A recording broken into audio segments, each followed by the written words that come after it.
HPV vaccine आपको बोला जा रहा है कि एचपीवी वैक्सीन क्यों लगाना चाहिए कि आने वाले दिनों में 30 साल बाद आपको सर्वाइकल कैंसर ना हो जाए, ये बोला जा रहा है ना। लेकिन आज से 20 साल 30 साल पहले जिन लोगों ने ये लगाया था तो उनको तो आज सर्वाइकल कैंसर नहीं होना चाहिए फिर। तो लेकिन ये सबूत आपको मैं दिखा रहा हूं, ये सबूत देखेंगे, ये 2006 का रिपोर्ट है, राइट, कि जो पहले जो लगाया था कुछ महीनों में ही उन लोगों में ही 44% सर्वाइकल कैंसर बढ़ गए। ये रहे सबूत कि उससे सर्वाइकल कैंसर कम नहीं हुआ और बढ़ गया, ये पहला सबूत। दूसरा, 27% मिसकैरेज बढ़ गया, ओवरी डैमेज बढ़ गया, राइट। क्यों? क्योंकि इसमें एक तरह का इंग्रेडिएंट होता है जिसे बोलते हैं सोडियम बोरेट या बोरैक्स, और अगर आप इसका थोड़ा R&D करेंगे तो आपको पता चल जाएगा कि ये सोडियम बोरेट या बोरैक्स जो होता है वो इंसान को इनफर्टाइल कर देता है। ये तो जग जाहिर है, it is already proven thing, और यही चीज वैक्सीन के अंदर घुसाई हुई है। As a result of that आज से पहले जिन देशों में लगाया गया, चाहे वो यूएस की बात करें या डेनमार्क की बात करें, देखिए उनका जो बैकग्राउंड फर्टिलिटी रेट है वो 8.9%, मतलब 8.5% 9% लोगों को बच्चा नहीं भी होता है ये।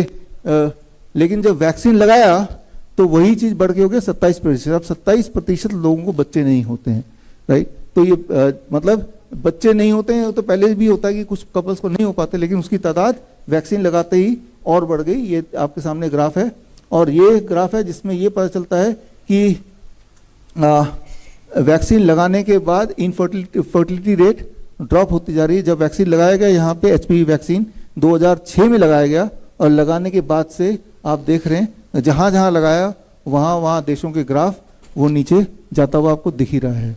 और ये जो वैक्सीन भारत में लगाई जा रही है उनमें से एक वैक्सीन है गर्डासिल।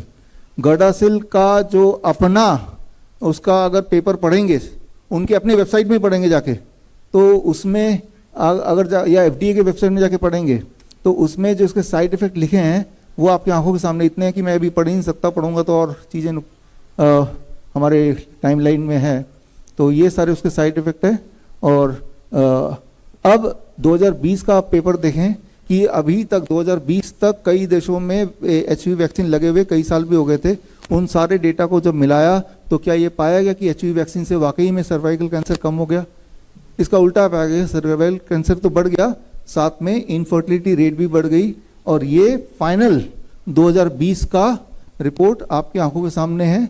ये journal of royal society of medicine का 2020 का जर्नल देखेंगे तो ये सारा जो मैं बता रहा हूँ विश्वरूप.com/spv में जाएंगे तो ये सारा पेपर वगैरह सारे स्लाइड्स ये मिल जाएंगे आपको। ये तो थोड़े से स्लाइड ऐसे भरपूर और स्लाइड भी मिलेंगे जिससे आपको पता चल जाएगा कि अभी जो खेल चल रहा है, जबकि हम यहाँ बैठे हैं, इस वक्त हम बैठे हैं, इसी वक्त भारत के कई सारे स्कूलों में छोटे बच्चों को राइट नाउ यही वाला वैक्सीन लगाया जा रहा है, राइट नाउ, राइट। तो अब अगर सर्वाइकल कैंसर से आपको बचाव करना ही है तो क्या उसका कोई उपाय है?